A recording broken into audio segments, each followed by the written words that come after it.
அனைத்து இந்திய அண்ணா திராவிட முன்னேற்ற கழகத்தின் சார்பில் நடைபெறுகிற கிறிஸ்துமஸ் பெருவிழா இனிதே துவங்குகிறது. எளியவனை புழுதியிலே இருந்து எடுத்து சிறுமையானவனை குப்பையிலிருந்து அவர் உயர்த்துகிறார்.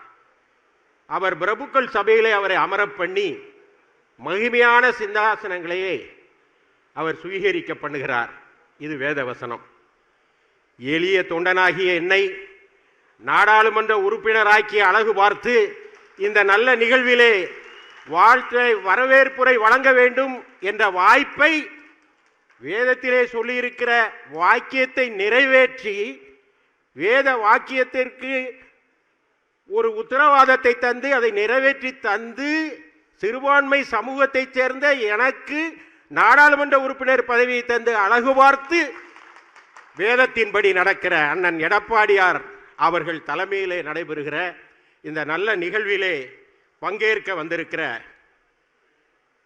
துவக்க ஜெபம் செய்து முடித்திருக்கிற மாநில தலைவர் அகில இந்திய ஜனநாயக சிறுபான்மை மக்கள் உரிமை இயக்கத்தினுடைய மாநில தலைவர் அருள் திரு எஸ் ஜெபராஜ் ஐயா அவர்களே, எனக்கு பின்பாக வேத வாசிக்க இருக்கிற தலைவர் தமிழ்நாடு சிறுபான்மை அரசியல் பிரிவு செஃபி பேராயத்தினுடைய பேராயர் டாக்டர் மேஷாக் ராஜா அவர்களே, இங்கே கிறிஸ்துமஸ் பாடல்களை பாடிக்கொண்டிருக்கிற ஜோஸ்மா மற்றும் லாப்சன் ராஜ்குமார் குழுவினர்களே,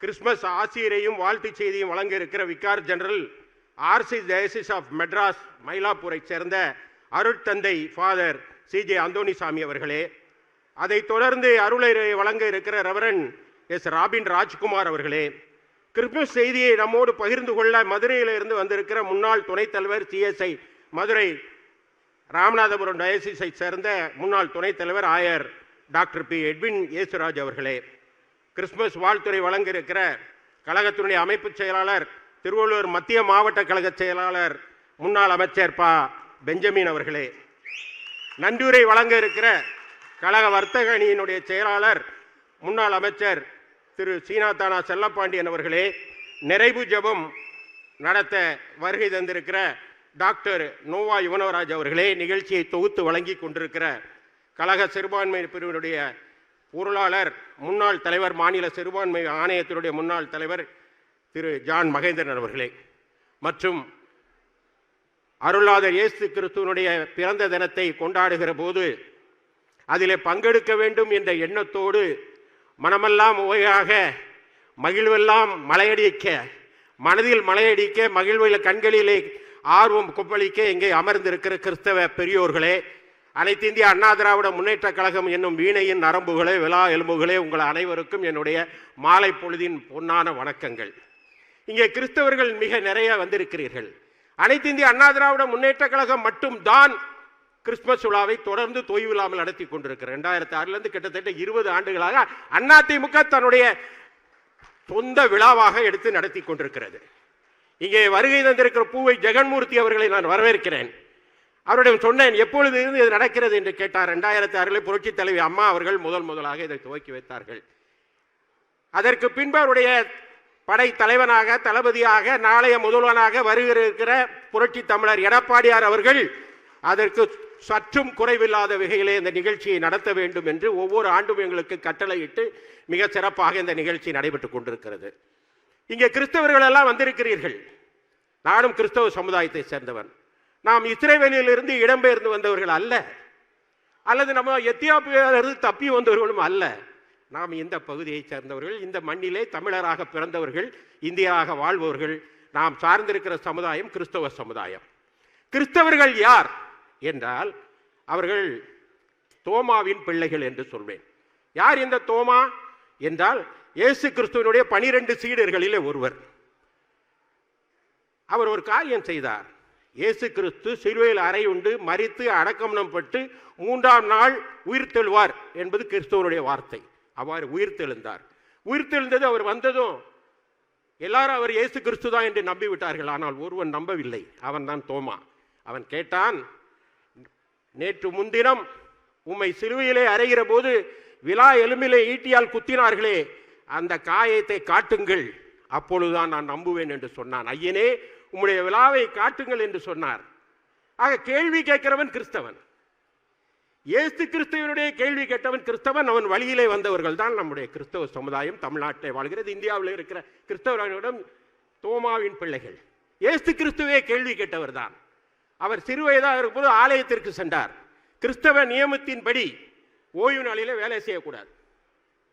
அப்படியானால் இயேசு கிறிஸ்து கேட்டார், சபை மூப்பர்களை பார்த்து கேட்டார், உங்களை வீட்டில் இருக்கிற ஆடோ மாடோ கிணத்துல விழுந்துருச்சுன்னா, ஞாயிற்றுக்கிழமை கிணத்துல விழுந்துருச்சுன்னா அதை மீட்க மாட்டீர்களா என்று கேட்ட முதல் புரட்சி தலைவர் அவர். கேள்வி கேட்டார். அது மட்டுமல்லாமல் தேவாலயம் கள்ளர் குகையாக இருக்கிறதே என்று சவுக்கை எடுத்துக்கொண்டு தேவாலயத்தை கள்ளர் குகையாக மாற்றாதீர்கள் என்று முதல் குரல் கொடுத்தவர் இயேசுபிரான். அந்த வகையிலே திராவிட முன்னேற்ற கழகத்திலே தவறு நடைபெறுகிற போது ஒரு குடும்பத்தினுடைய ஆதிக்கம் அங்கு வந்துவிடக்கூடாது என்று சவுக்கை எடுத்துக்கொண்டு கேள்வியை கேட்டவர் புரட்சி தலைவர் எம்ஜிஆர். அந்த வழியிலே வந்தவர் எம்ஜிஆர். அவர்தான் கிறிஸ்தவர். கேள்வி கேட்பவன் கிறிஸ்தவன். அந்த கேள்வியை கேட்டார். உடனே புரட்சி தலைவரை கட்சியை விட்டு நீக்கிட்டாங்க. பைபிளில் ஒரு வசனம் இருக்கிறது, ஆகாது என்று தள்ளப்பட்ட கல்லே வீட்டிற்கு தலைக்கல்லாயிற்று என்று ஒரு வசனம் இருக்கு. அதுபோல புரட்சி தலைவரை நீக்கி வைத்தார்கள். ஆனால் தமிழர்கள் எல்லாம் கூடி கொண்டாடி ஆகாது என்று தள்ளப்பட்ட அந்த தலைக்கல்லையே தமிழ்நாட்டின் தலைமையாக உட்கார வைத்தார்கள். அதுதான் புரட்சி தலைவர். அவர்தான் தமிழ்நாட்டை ஆண்டார். அந்த கட்சி அவர் தோற்றுவித்த அனைத்து இந்திய அண்ணா திராவிட முன்னேற்ற கழகம் இன்றைக்கு கிறிஸ்துமஸ் விழாவை நடத்தி கொண்டிருக்கிறது. எதற்காக இதை சொல்கிறேன் என்றால், கேள்வி கேட்பவன் கிறிஸ்தவன். அதுதான் கிறிஸ்தவ பண்பு. எடப்பாடியார் கேள்வி கேட்கிறார். இன்றைக்கு தமிழ்நாட்டிலே ஒரு இருண்ட ஆட்சி நடைபெற்றுக் கொண்டிருக்கிறது.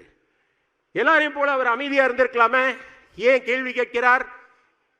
இயேசு கிறிஸ்து கேள்வி கேட்டார், புரட்சி தலைவர் கேள்வி கேட்டார், புரட்சி தலைவி அம்மா அவர்கள் கேள்வி கேட்டார்கள், தோமா கேள்வி கேட்டார். அந்த வேளை கிறிஸ்துவ பண்பு கொண்டிருப்பதனால் அவர் கேள்வி கேட்கிறார். மக்களுக்கு இடையூறு தருகிற எது குறித்து ஆட்சி அதிகாரத்தில் இருப்பவர்கள் தவறு செய்கிற போது அவர் தட்டி கேட்கிறார். அவர் தட்டி கேட்டதன் விளைவாக தலை சிறந்த தலைவராக உருவாகியிருக்கிறார். நாளைக்கு கோட்டையிலே அவர் கொடி பறக்க இருக்கிறது. அவர் கேள்வி கேட்டார், முதியோர் உதவித்தொகையை ஏன் நிறுத்திவிட்டீர்கள் என்று கேட்கிறார். தாலிக்கு தங்கம் புரட்சி தலைவி அம்மா, எங்கள் தங்கம் புரட்சி தலைவர் எம்ஜிஆர் நமக்கு தந்த தங்கம், தங்கத்தின் தங்கம் நம்முடைய அம்மா புரட்சி தலைவி அம்மா. அந்த அம்மா 8 கிராம் தங்கத்தை நம்முடைய பிள்ளைகளுக்கு தந்தார்கள். அந்த திட்டத்தை ஏன் நிறுத்தினீர்கள் என்று கேட்கிறார். அம்மா உணவகத்தை ஏன் மூடினீர்கள் என்று கேட்கிறார். கேள்வி மேல கேட்டுக்கொண்டிருக்கிறார். இங்கே கேள்வி கேட்கிற கிறிஸ்தவர்கள் இங்கே நிறைந்திருக்கிறீர்கள். கிறிஸ்தவர்கள் உங்களுக்கு மனதுக்குள்ள ஒரு விஷயம் இருக்கு. அனைத்து இந்திய அண்ணா திராவிட முன்னேற்ற கழகம் கிறிஸ்தவர்களுக்கானதா என்று கேட்டால் ஆம், நான் இதை எடுத்து சொன்னேன். கிறிஸ்தவ பண்புகள் கொண்ட தலைவர் எங்களுக்கு வாய்த்திருக்கிறார். அனைத்து இந்திய அண்ணா திராவிட முன்னேற்ற கழகம் தான் கிறிஸ்தவ பண்பு. சரி, இன்றைக்கு ஆட்சி அதிகாரத்தில் இருக்கிறவர்கள் கிறிஸ்தவர்களுக்கு என்ன செய்தார்கள் என்று நீங்க கேள்வி கேட்கணும். கள்ளக்குறிச்சியிலே 67 பேர் மாண்ட போது நீங்கள் கேள்வி கேட்க வேண்டும். அண்ணா பல்கலைக்கழகத்திலே ஒரு அப்பாவி மாணவி பாதிக்கப்படுகிற போது கிறிஸ்தவர்கள் கேள்வி கேட்கணும். ஓட்டு கேட்டு வருவாங்க, கிறிஸ்துமஸ் கேக்கை எடுத்துக்கொண்டு வருவார்கள். நீங்கள் கேள்வி கேட்க வேண்டும். கேள்வி கேட்டீர்களால் அவர்கள் கிறிஸ்தவர்கள். ஏன் என்று கேட்க வேண்டும். கிறிஸ்தவர்கள் நிறைந்திருக்கிற இந்த கூட்டத்திலே ஒன்றை சொல்கிறேன். கிறிஸ்தவர்களுடைய அடிப்படை பண்பு சேவை. மருத்துவமனைகள், கல்லூரிகள், பள்ளி, கல்வி நிலையங்கள். இந்த கல்வி நிலையங்களுக்கு ஒரு ஆபத்து வந்தது. அதாவது கல்வி உரிமை சட்டம் என்று ஒரு சட்டம். இந்த சட்டத்தினுடைய உட்கூறு என்ன என்றால், சிறுபான்மை பள்ளியிலே வேலை செய்கிற ஆசிரியர்களுக்கு அவர்கள் தகுதி தேர்வு பெற்றிருக்க வேண்டும் என்று அந்த சட்டத்தில் வருகிறது. இந்த சட்டம் எப்போ வருகிறது? 2009ஆம் ஆண்டு வருகிறது. இந்த சட்டத்தை தமிழகத்தை நிறைவேற்ற வேண்டும் என்று சொல்கிற போது உச்சநீதிமன்றம் ஒரு தீர்ப்பை கொடுத்தது. டிவிஷன் பெஞ்ச், உச்சநீதிமன்றத்தினுடைய அரசியல் சாசன அமர்வு ஒரு தீர்ப்பை கொடுக்கிறது. இந்த சட்டம் சிறுபான்மையினருக்கு பொருந்தாது என்று ஒரு தீர்ப்பு. அதை அடிப்படையாக கொண்டு ஹரிபரந்தாமன் ஒரு ஜட்மெண்ட் கொடுக்கிறார். என்ன சொல்கிறார் என்றால், உச்சநீதிமன்றத்துடைய அரசியல் சாசன அமர்வு சொல்லிவிட்டது, எனவே டெட் என்று சொல்லப்படுகிற அந்த தகுதி தேர்வு தேவையில்லை என்று சொல்கிறது. அந்த தகுதி தேர்வு தேவையில்லை என்று சொன்ன பின்பு உயர்நீதிமன்றத்தினுடைய டிவிஷன் பெஞ்ச் சொன்ன பின்பு எடப்பாடியாரிடம் அதிகாரிகள் சென்று கேட்கிறார்கள். 2018 நடைபெறுகிறது. கேட்கிற போது அது கிறிஸ்தவர்களை பாதிக்குமானால் அப்பீல் செல்ல தேவையில்லை என்று உத்தரவு போட்டவர் அண்ணன் எடப்பாடியார். ஆனால் 2021 திராவிட முன்னேற்ற கழகம் வந்ததும் 19 அப்பீல் போட மறுத்த எடப்பாடியார் அப்பீல் போட மறுத்த அந்த வழக்கை தூசி தட்டு அப்பீல் போட்டவர்கள் திராவிட முன்னேற்ற கழகத்தில். நீங்க கேட்கணும்.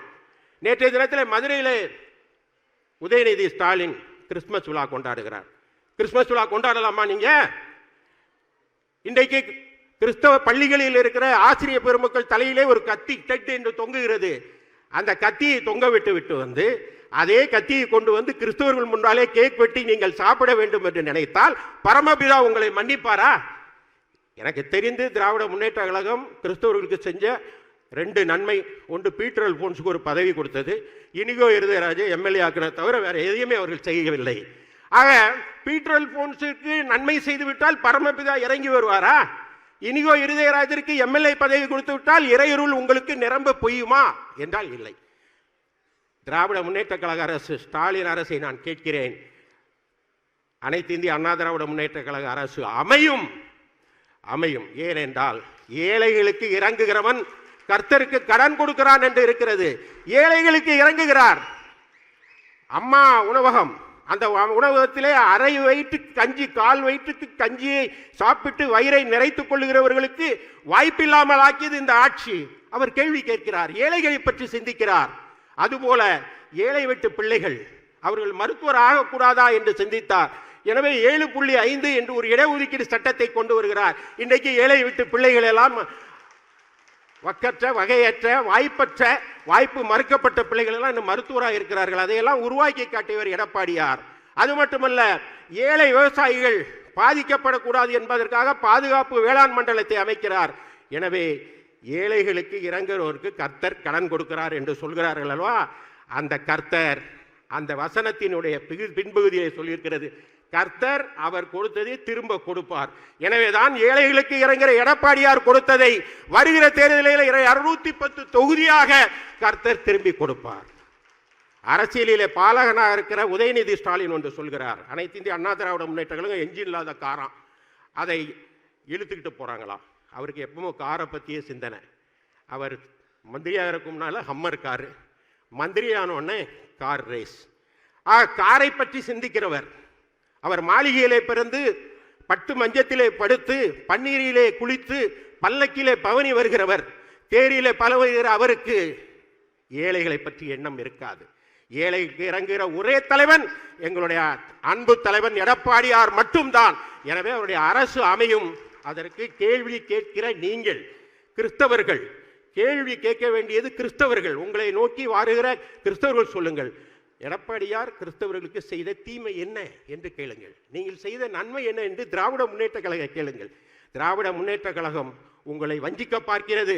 எகிப்திலே உங்களை அடிமையாக, கிறிஸ்தவர்களை அடிமையாக விட்ட பார்வோனிடம் அடிமையாக விட்டவர்களைப் போல இன்றைக்கு கிறிஸ்தவர்களை வஞ்சித்து கிறிஸ்தவர்கள் வாக்குகளை மட்டுமே பெற்று ஆட்சியிலே உட்கார்ந்து இருக்கிறது திராவிட முன்னேற்ற கழகம், ஸ்டாலின். எனவே இந்த ஆட்சியை அகற்ற வேண்டும். இறையருள் நிரம்பிய அண்ணன் எடப்பாடியார் மீண்டும் வர வேண்டும். கிறிஸ்துவ பண்புகளை கொண்ட அண்ணன் எடப்பாடியார் முதல்வராக வேண்டும். அவர் ஆளும் வரை ஒருவரோடும் நீங்கள் ஒவ்வொருவரும் இறைவனை வேண்ட வேண்டும். இந்த கிறிஸ்துமஸ் விழா வெளிச்சம் பிறக்கட்டும். இயேசு பிறந்தால் வெளிச்சம் பிறக்கிறது என்று இன்றைக்கு இருளிலே தவிக்கிற மக்கள், விடியல் என்ற பெயரிலே இருளிலே தமிழ்நாடு தவித்துக் கொண்டிருக்கிறது. கிறிஸ்துமஸ் இதயங்களிலே பிறக்கட்டும். இயேசு கிறிஸ்து உங்கள் உள்ளங்களிலே பிறக்கட்டும். அனைவருடைய இல்லங்களிலும் அண்ணன் எடப்பாடியாரின் இரட்டை இலை சின்னம் மலரட்டும், துளிர்க்கட்டும், துளிர்க்கட்டும் என்று சொல்லி வாய்ப்பு தந்த அண்ணன் எடப்பாடியாருடைய பாதங்களிலே என்னுடைய தலையை சாய்த்து நன்றி சொல்லி விடைபெறுகிறேன். வணக்கம்.